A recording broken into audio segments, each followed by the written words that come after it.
Fritos, j'espère que votre 4e mois de confinement se passe bien. 20e jour.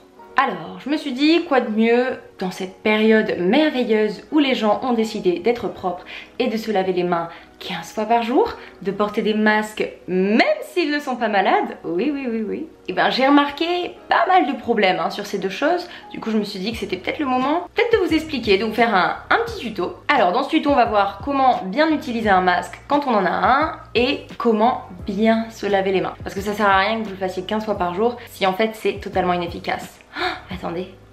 Un peu comme le brossage. On va commencer par le masque. Déjà, je vous engage, si vous avez des masques FFP2 pour aller faire les courses, si vous en avez un gros stock chez vous, à le donner au personnel médical. J'ai donné mon stock à ma voisine qui est biologiste et qui avait un masque pour quasiment la semaine. Donc, pour mettre un masque, rien de très compliqué. Vous venez prendre les deux anneaux, vous venez les placer sur les oreilles, vous vous placez sur le visage, vous pincez votre nez, vous pincez au niveau des joues pour bien le caler. Le but c'est que vraiment plus rien ne passe, qu'il soit bien tiré, qu'il aille bien en bas recouvrir. Le geste très mauvais que je vois à peu près partout, c'est les personnes qui veulent parler, qui le mettent en bas. Voilà, donc là en fait je viens de ramasser à peu près toutes les bactéries qu'il pouvait y avoir ici au niveau de mon cou. Et là les gens ils font quoi? Allez, je me reprotège. Non, je viens juste d'étaler toutes les bactéries et je les respire par derrière, c'est pas terrible.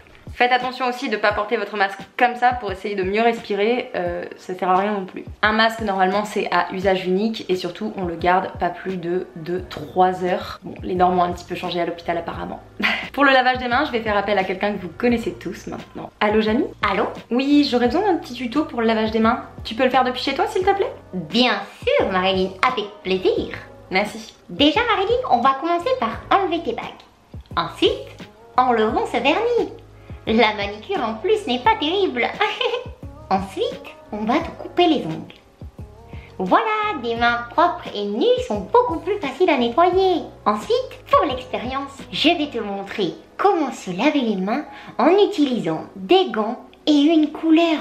Cela te permettra de te montrer quelles zones n'ont pas été nettoyées. Tu peux commencer par l'intérieur des mains. Ensuite, tu peux faire le dos de la main, puis le dos de l'autre main et passer entre les doigts. La plupart des gens font ça, mais il manque beaucoup d'endroits à nettoyer encore. Comme tu peux le voir, le pouce n'a pas été enduit de savon. Passe donc sur chacun de tes pouces grâce à ce mouvement. Ensuite, il reste les ongles et le haut des ongles. Nettoie donc avec ce mouvement-là. Et là, tu penses être arrivé au bout? Non, il reste les poignets. Une fois que tu as fait ça, tu peux rincer. L'erreur à ne pas faire une fois qu'on a mis des gants, c'est tout toucher en pensant qu'on est protégé. En fait, si vous touchez une surface infectée et que vous retouchez une autre surface, vous allez quand même pouvoir l'infecter. Donc faites très attention à ne pas vous toucher le visage. Attention les personnes allergiques à ne pas se frotter le nez ou se frotter les yeux. Faites bien attention. C'est bien là, je viens de tout toucher, voilà ça. Oh. Donc on est d'accord, le savon c'est amplement suffisant. Vous pouvez quand même, si vous avez dévalisé les stocks de solutions hydroalcooliques, en utiliser. Je le montre comme si j'avais dévalisé, mais j'ai pas dévalisé, c'était à moi il y a longtemps. Avant le confinement, j'en avais toujours un dans mon sac moi.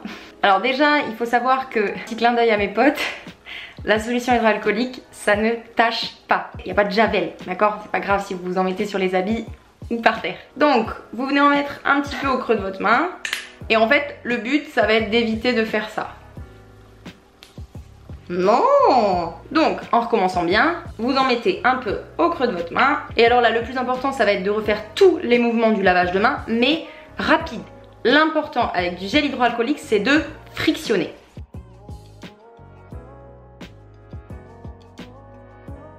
Voilà, alors comme normalement vous vous lavez les mains souvent dans la journée, n'hésitez pas le soir à vous mettre un peu de crème sur les mains, je pense que ça vous fera pas de mal. Surtout si vous avez chez vous beaucoup de masques chirurgicaux, beaucoup de masques FFP2, beaucoup de solutions hydroalcooliques ou encore beaucoup de crème hydratante. N'hésitez pas à les amener aux hôpitaux qui, je pense, en ont bien besoin pendant cette période. Un petit coucou à tous mes amis en médecine qui bossent en ce moment et qui en plus ont vu leur concours de médecine se décaler de quelques mois, alors qu'il faut savoir que c'est un concours concours qu'ils attendent depuis plusieurs années. Je suis trop fière de vous et je suis fière aussi de tous mes amis qui sont déjà internes et qui sont dans toutes les régions de France et aussi dans les dom-toms. Normalement, avec le brossage de dents et le lavage des mains, vous êtes censé être pas trop mal au niveau de la propreté pendant le confinement, mais gardez vos habitudes après aussi, hein. Et on se retrouve la semaine prochaine pour un tuto plus spécial. Ciao les tweetos!